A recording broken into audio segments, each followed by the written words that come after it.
Yo, what's up mga kaibigan? Nalina tayo magkwentuhan. Sa Luka Doncic and Anthony Davis trade, isang bagay na sa palagay ko ay na-overlook ng madami ay ang katanungan kung magiging komportable ba si Kyrie Irving na maging ang main point guard ng team. Dahil kung may mga player nga na tulad nila Luka Doncic at LeBron James na basically ay mga point guard na may katawan at tangkad na pang forward, si Kyrie Irving naman ay shooting guard na may tangkad na pang point guard. Sa Cavs nga ay si LeBron ang playmaker, sa Brooklyn Nets ay si James Harden, at sa Dallas Mavericks ay si Luka. The only time na ginawang point guard si Kyrie Irving ay noon nasa Boston Celtics siya at hindi nga maganda ang kinalabasan nito. Subalit ilang taon na rin nga ang nakalipas, makikita nga natin kung handa na ba na maging full-time point guard ulit si Kyrie Irving sa isang team na may loaded talent na dapat ay mabigyan niya ng pagkakataon na maging epektibo within the system na itatakbo nila.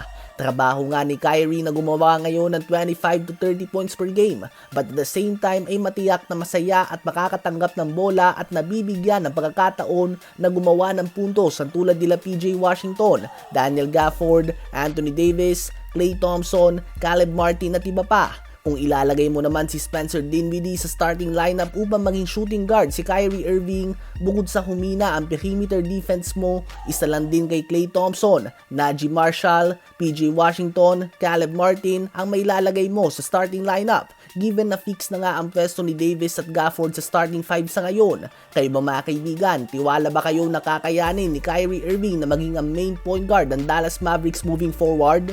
Muling tinalo ng Boston Celtics ang Cleveland Cavaliers sa score na 112 to 105. Kay Donovan Mitchell nga ang highlight ng game at best performance dahil nagtala siya ng 31.6 rebounds and 10 assists. Subalit sa Celtics naman ang panalo.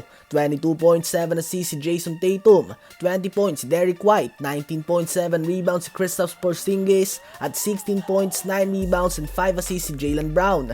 Nagtala naman si Joel Embiid ng 29 points, 11 rebounds and 10 assists, triple-double sa kanyang pagbabalik. 118 to 116 win din para sa Philadelphia 76ers kontra sa Dallas Mavericks. Malaking tulong nga kay Embiid ang 33 points and 13 assists si Tyrese Maxey, habang si Kyrie Irving ay gumawa din ng 34 points and 9 assists and 15 points and 9 rebounds on perfect 4 of 4 shooting sa 3-point line naman si Max Christie sa kanyang Dallas Mavericks debut.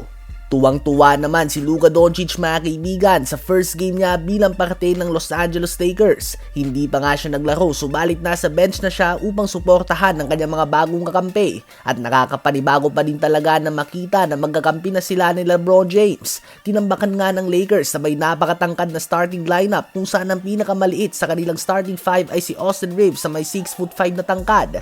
Tinambakan nga nila ang Clippers sa score na 122 to 97. 26 points, 8 rebounds and 9 assists sa LeBron James on 62% shooting sa field.